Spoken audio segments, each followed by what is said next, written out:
शंकरों की पांचों कल्याणकों की तिथियों को मनाने का अभियान आप सबको रखना ही चाहिए, सबको करना ही चाहिए, जिससे कि अगली पीढ़ी में ये संस्कार बने रहे कि हमारे 2400 भगवान, उनके 5-5 कल्याणक हुए हैं, उनकी तिथियां हम मनाते हैं, कार्यक्रम करते हैं। भव्यात्माओं, रथ यात्रा आदि कार्य करें, शोभा यात्रा निकालें, जुलूस निकालें और सभा करें और संभव हो तो खूब बांटें, लड्डू बांटें, रत्न बांटें आदि का वितरण करें।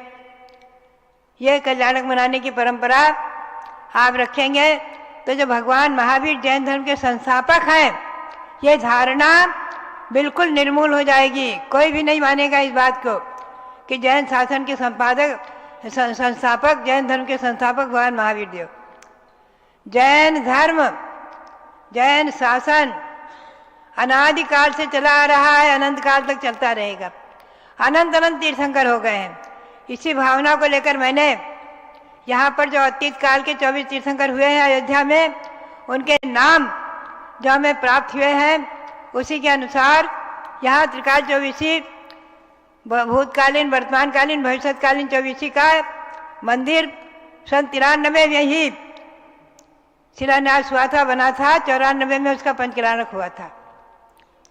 72 भगवान जिसमें विराजमान है, 72 पाखड़ी पर 24-24 पाखड़ी का एक जो कमल बना है सुंदर, उसमें विराजमान है।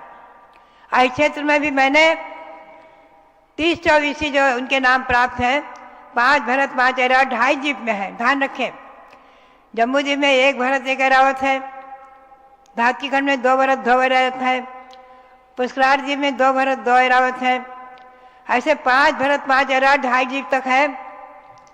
उनके त्रिकाल चौबीसी के 30 चौबीसी के नाम हमें 1954 में 55 में महाराष्ट्र में प्राप्त हुए थे। आचार्य सांसार महाराज ने भी 2 बार 30 चौबीसी का भगवंतों का व्रत किया है, और भी हमारे संघ में आरिकाओं ने किया है। बहुत से लोग 30 चौबीसी का व्रत करते हैं।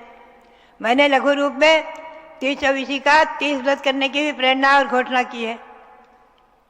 जैसे सहस्त्र नाम के 1008 नाम के 1008 व्रत भी करते हैं, और कम से कम 10 व्रत 11 व्रत भी कर लेते हैं एक अध्याय के। तो भव्यात्माओं, ये लघु व्रत और बृहद व्रत आदि की परंपरा भी चली आ रही है। व्रतों की परंपरा अनादि है। जिन गुण संपत्ति व्रत, कर्मध्यान व्रत आदि के अनादि है। राजा श्रेयांश ने अपने पूर्व भाव में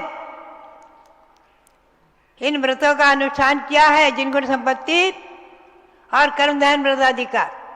उसके फलस्वरूप आकर मनुष्य प्राप्त करके और वाराणसी के, हसनापुर के राजा सोमाप्रभु श्रेयांश हुए हैं। भव्यात्माओं, भगवान के आहार दान से पवित्र तीर्थ बन गया हसनापुर। हसनापुर भी तीर्थ बन गया, और आगे चल करके वहीं भगवान शांतिनाथ, कुंथनाथ, हरेनाथ जन्मे हैं, तीन पदवी के धारक। ये सब इतिहास हमें और आपको पुराणों से पढ़ना ही चाहिए, और समझ करके इन कल्याणक तिथियों को मनाना ही चाहिए। मेरी सभी के लिए प्रेरणा है। पुनश्च मुझे